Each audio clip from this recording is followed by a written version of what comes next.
दोस्तों ये बात बिल्कुल सत्य है कि पुराने समय में जैसी भी टेक्नोलॉजी थी वो हमारी आज की मॉडर्न टेक्नोलॉजी से कई गुना तक ज्यादा अच्छी थी। और आज भी आपको पुराने टेक्नोलॉजी से बनी कई ऐसे आर्टिफैक्ट्स देखने को मिल जाएंगे जो कि आज इतने ज्यादा टेक्नोलॉजी के बावजूद भी बनाना काफी कठिन काम है। चलिए ये तो ठीक है, लेकिन आखिर ये आर्टिफैक्ट्स बने कैसे, उसमें एंशिएंट टाइम की कौन सी टेक्नोलॉजी का उपयोग किया गया, इन बातों को एक्सप्लेन करना उतना ही कठिन है जैसे आसमान से तारे तोड़ना। तो दोस्तों आज की इस वीडियो में हम आपको 10 ऐसे ही अद्भुत एंशिएंट आर्टिफैक्ट्स के बारे में बताने वाले हैं जिसे आज तक कोई नहीं समझ पाया है। तो चलिए शुरू करते हैं आज की इस मजेदार वीडियो को। नंबर 10।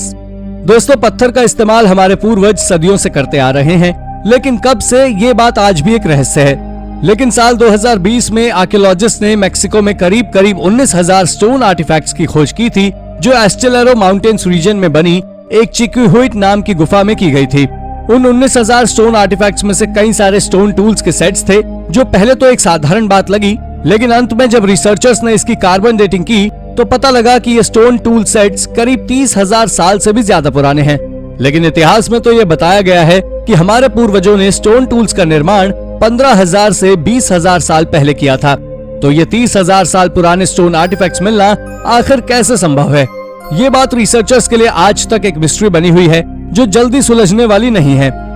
नंबर 9। दोस्तों जब एक बच्चा बोर हो रहा होता है तो वो खिलौनों के साथ खेलने लगता है, लेकिन क्या कभी आपने सोचा है कि आखिर खिलौने कितने समय पहले से बच्चों को बहलाने का काम कर रहे हैं?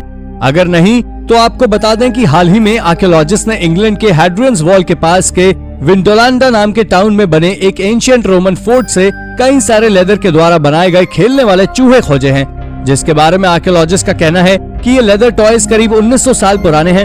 वो लेदर के प्रत्येक चूहे करीब 5 इंच लंबे और 1 इंच चौड़े थे।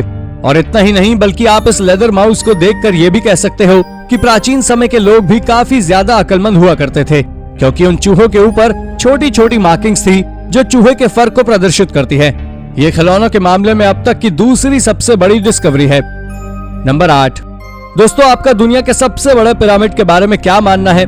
मुझे मालूम है कि आप में से ज्यादातर लोग इस मामले में the great pyramid of Giza के बारे में सोच रहे होंगे, लेकिन अगर आप भी ऐसा सोच रहे हैं तो आप गलत हैं। दुनिया का सबसे बड़ा पिरामिड मेक्सिको में है, जो वहाँ एक पहाड़ बना हुआ है। इसे वहाँ के लोकल लोगों के द्वारा लाचिहुआलटेपेटल नाम से जाना जाता है और उस पहाड़ को नाहुटल नाम से जाना जाता है, जिसका मतलब हाथ से बनाया हुआ होता है। लेकिन बाकी सारी दुनिया में इसे पिरामिड ऑफ चोलुला नाम से जाना जाता है। ये न केवल दुनिया का सबसे बड़ा पिरामिड है बल्कि इस प्लैनेट पर बना अब तक का सबसे बड़ा मॉन्यूमेंट है, जिसका वॉल्यूम करीब 13,000 क्यूबिक फीट है, जो the great pyramid of Giza से 2 गुना ज्यादा विशाल है। यह पिरामिड कितना ज्यादा अमेजिंग है अब तक तो आप जान ही चुके होंगे। नंबर 7। दक्षिण भारत के लगभग हर शहर में ऐसे कई प्राचीन फोर्ट्स मौजूद हैं जो दक्षिण भारत के इतिहास को समझने में मदद करते हैं। केरल, तमिलनाडु, कर्नाटक आदि शहरों में आज भी ऐसे कई प्राचीन फोर्ट्स मौजूद हैं और तेलंगाना के वारंगल शहर में स्थित वारंगल किला उन्हीं प्राचीन फोर्ट्स में से एक है। इस भव्य किले का निर्माण 12वीं शताब्दी के आसपास काकतीय राजवंश के राजा गणपति देव ने किया था, लेकिन कुछ समय बाद उनकी मृत्यु हो गई, जिसके बाद उनकी बेटी रुद्रमा देवी ने इसका निर्माण करवाया था। इस फोर्ट पर कई बार हमला किया गया था, लेकिन मिस्ट्री ये है कि इस किले में एक शिवलिंग स्थापित है जो बिल्कुल सिलेंड्रिकल शेप का है और इस पर कोई निशान है। तो कई सौ सालों पहले ऐसी कौन सी टेक्नोलॉजी थी जिससे ऑब्जेक्ट को डिजाइन करने के दौरान एक भी निशान नहीं छूटते थे? ये वाकई बहुत हैरान कर देने वाली बात है। नंबर 6। दोस्तों इतिहास के बारे में जानकारी उनके मिले हुए सबूतों से लगती है, लेकिन आज मॉडर्न साइंस की दुनिया में प्राचीन चीजों को अद्भुत नहीं समझा जा रहा है और न ही उन्हें महत्व दिया जाता है। इसका अंदाजा आप इसी बात से लगा सकते हैं कि यूएसए के बैराबू विस्कॉन्सिन में एक मैन माउंड है, लेकिन उसकी परवाह न करते हुए वहाँ के कॉन्ट्रैक्टर्स ने उसके निचले हिस्से पर से रोड निकाल दी, जिसके चलते ये प्राचीन माउंट काफी बुरे तरीके से डैमेज हुआ है और साथ ही इसका अट्रैक्शन भी कम हो गया है। इसके बारे में ये तो अब तक किसी को पता नहीं है कि इस माउंट को आखिरकार किसने बनाया, लेकिन इसके पास लिखा एक नोट ये बताता है कि इसे माउंट बिल्डर्स नाम के एक कल्चरल ग्रुप के द्वारा आज से करीब 1200 साल पहले बनाया गया था। ये मिस्ट्री कुछ ज्यादा ही वियर्ड है। नंबर 5।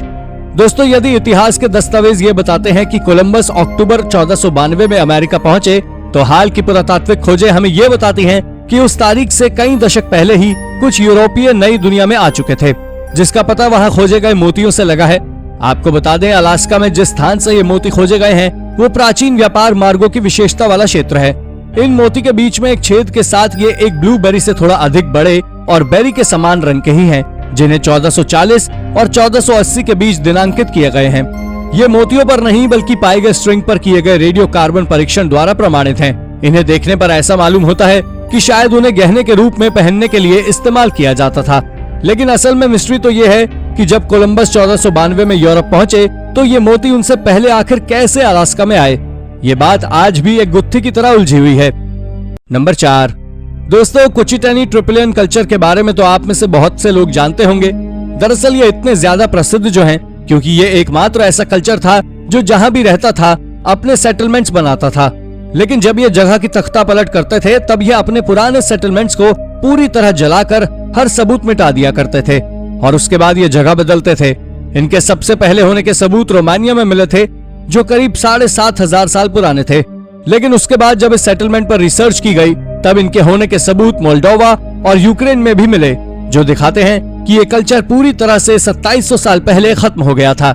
लेकिन आपको जानकर हैरानी होगी कि इस कल्चर के लोग कुछ कच्ची मिट्टी के आर्टिफैक्ट्स उस आग में छोड़ देते थे, जो बहुत अजीब बात रही है कि आखिर वो पूरे सेटलमेंट्स को तबाह करते थे, लेकिन फिर वो मिट्टी के आर्टिफैक्ट्स को कैसे वहां छोड़ देते थे, ये बात आज भी एक रहस्य है। नंबर 3, डेल्फी एक प्राचीन शहर है जो सबसे महत्वपूर्ण ग्रीक मंदिर और अपोलो के दैवज्ञ की सीट है। ये कोरिंथ की खाड़ी से लगभग 6 मील दूर माउंट परनासस की खड़ी निचली ढलान पर फोकस के क्षेत्र में स्थित है। डेल्फी अब अच्छी तरह से संरक्षित खंडरों वाला एक प्रमुख पुरातात्विक स्थल है। इसे 1987 में यूनेस्को की विश्व धरोहर स्थल घोषित किया गया था। प्राचीन यूनानियों द्वारा डेल्फी को विश्व का केंद्र माना जाता था, लेकिन प्राचीन मिथ के अनुसार ज़्यूस ने 2 ईगल जारी किए थे, एक पूर्व से और दूसरा पश्चिम से, और उन्हें केंद्र की ओर उड़ने के लिए प्रेरित किया। वो डेल्फी के भविष्य के स्थल पर मिले और उस स्थान को ओम्फोलिस यानी नाभि नामक एक पत्थर से चिन्हित किया गया, जिसे बाद में अपोलो के मंदिर में रखा गया था। किंवदंती के अनुसार डेल्फी में दैवज्ञ मूल रूप से पृथ्वी की देवी गैया का था और उसके बच्चे अजगर सर्प द्वारा संरक्षित था। कहा जाता है कि अपोलो ने अजगर को मार डाला और वहां अपना खुद का दैवज्ञ स्थापित किया। ये थोड़ा क्रीपी है। नंबर 2, दोस्तों 1872 के अंत में विनिपेशकी लेक के पास सेनेका लैंड के लिए एक बाढ़ पोस्ट खोदने वाले श्रमिकों के एक समूह ने एक अजीब अंडे के आकार की कलाकृति की खोज की, जो साफ तौर पर यह बता रही थी कि यह प्रकृति का काम नहीं है। पत्थर को 2 अलग अलग आकार को औजारों के साथ एंड टू एंड ड्रिल किया गया था और इसकी सतह के ऊपर चिकनी पॉलिश की गई थी। केवल 4 इंच ऊंचा और 2.5 इंच चौड़ा पत्थर छोटा था, लेकिन इसकी सजावट बहुत बड़ी थी। अपने अजीब बाहरी और निर्माण के अलावा इस पत्थर को एक सादे ज्यामितीय अंडे के आकार के चेहरे के साथ साथ इसे खगोलीय प्रतीकों से भी चिन्हित किया गया था। पत्थर की प्रारंभिक व्याख्या सबसे सरल उत्तर से शुरू हुई और ये बताते हुए कि ये केवल जनजातियों के बीच एक शांति संधि की याद दिलाता है। हालांकि ये विचार लंबे समय तक नहीं रहा और इसके तुरंत बाद ये अनुमान लगाया गया कि पत्थर वास्तव में किसी प्रकार का एक प्राचीन उपकरण था। नंबर 1, जेनिंग्स रैंडोल्फ रिजर्वायर के निर्माण के दौरान असामान्य रॉक संरचना का पता चला था। दरअसल वहां चट्टान का एक बड़ा वॉफल पैटर्न देखने को मिला जो लाखों वर्षों में विकसित हुआ था। ऐसा इसलिए हुआ क्योंकि वहां से सैंडस्टोन को हटा दिया गया था और उस जगह में सीमेंट की रेत छोड़ दी गई थी।